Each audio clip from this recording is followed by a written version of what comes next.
नमस्कार, आप देख रहे हैं फसल क्रांति और मैं हूं आर्यमन यादव। हम मौजूद हैं केवी के हापुड़ में। हमारे साथ मौजूद हैं डॉक्टर प्रमोद मडके जी। सर का सबसे पहले बहुत बहुत धन्यवाद है हमारे चैनल पर आने के लिए। नमस्कार किसान भाइयों।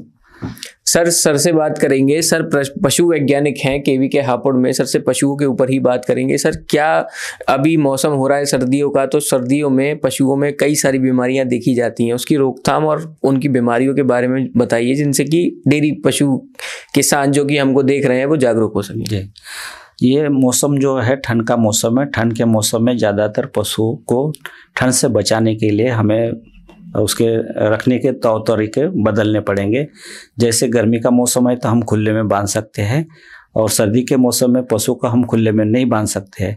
तो जैसे धूप निकलती है तो उस समय आप तो खुले में रख सकते हो, पर अभी जब मौसम चेंज हो गया, अब इस जाड़े के मौसम में क्या होता है कि कभी कभी बारिश होती है, धूप कम निकलती है और पशु आवास में सीलन भी आ जाती है, जिसके वजह से पशुओं में निमोनिया होने के चांसेस होते हैं जी। तो ये ध्यान रखना चाहिए कि शाम के समय जब हम पशु रखते हैं तो खिड़कियां दरवाजे उस पर टाट की बोरी से ढक देना चाहिए, खिड़कियां दरवाजे पे। और नीचे जो बिछौना है वो आप उसके धान की पवाल या गेहूं का भूसा या आजकल मैट भी आती है, वो रख के पशुओं को हम मैट के ऊपर रख सकते हैं, जिससे पशुओं को ठंड ना लगे और पशु हमारा सुरक्षित रहे। जब पशु के बारे में जब बीमारी की बात करते हैं तो बीमारी में पशुओं को ठंड लगने से निमोनिया होता है। उसके लिए आपको एक तो उसका इलाज करना चाहिए। दूसरी बात यह है कि सर्दी के मौसम में वातावरण में नमी होने के वजह से जीवांश की मात्रा बढ़ जाती है, तो उसमें पशुओं में खुरपका, मुंह पका, गला घोटू, इस तरह की बीमारी आती है। तो इस तरह की बीमारी के रोकथाम के लिए पशुपालन विभाग से टीके लगते हैं, उस टीकों को लगवाना चाहिए। ये टीके जैसे जाड़े का मौसम शुरू हो रहा उससे पहले ही लगने से अच्छा रहेगा कि आपका पशु सुरक्षित रहे जी। सर ने बहुत अच्छे उत्तर दिए। तो इसी के साथ सर मैं जानना चाहूँगा कि पोल्ट्री किसान भी हमारे देश में बहुत सारे मौजूद हैं।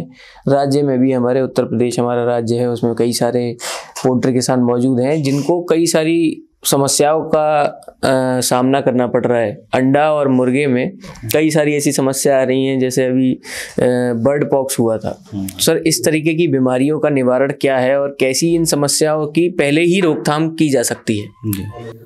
तो इसमें पोल्ट्री दो तरह की होती है जो मुर्गी पालन जो करते हैं। एक तो लेयर जो मुर्गियाँ अंडा देती है, और एक बॉयलर जो मीट पर्पस से हम किसान पालते हैं।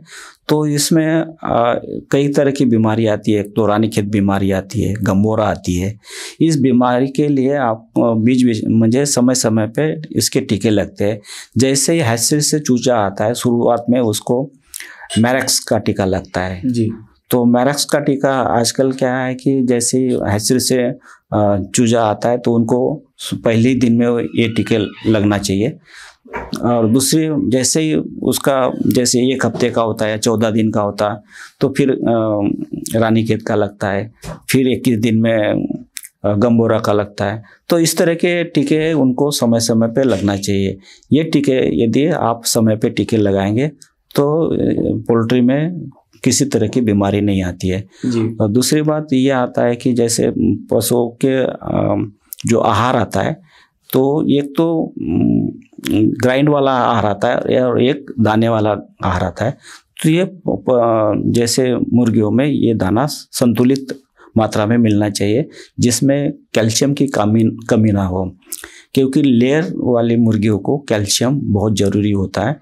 क्योंकि जो रेगुलर अंडा दे रही है तो उसमें कैल्शियम कमी आ सकती है। तो कैल्शियम की कमी की वजह से कैनेबलिज्म एक बीमारी होती है। जैसे बर्ड्स अपने आप को मुझे दूसरे बर्ड्स को चोंच मार के उनके पंख खाते हैं जी। तो इस तरह की बीमारी को कम करने के लिए मुर्गियों को नमक और खाने का सोडा उसके दाने में मिला के देना चाहिए, ताकि वो उसके जो कमी है, कैल्शियम की कमी है, वो पूर्ति हो जाए जी।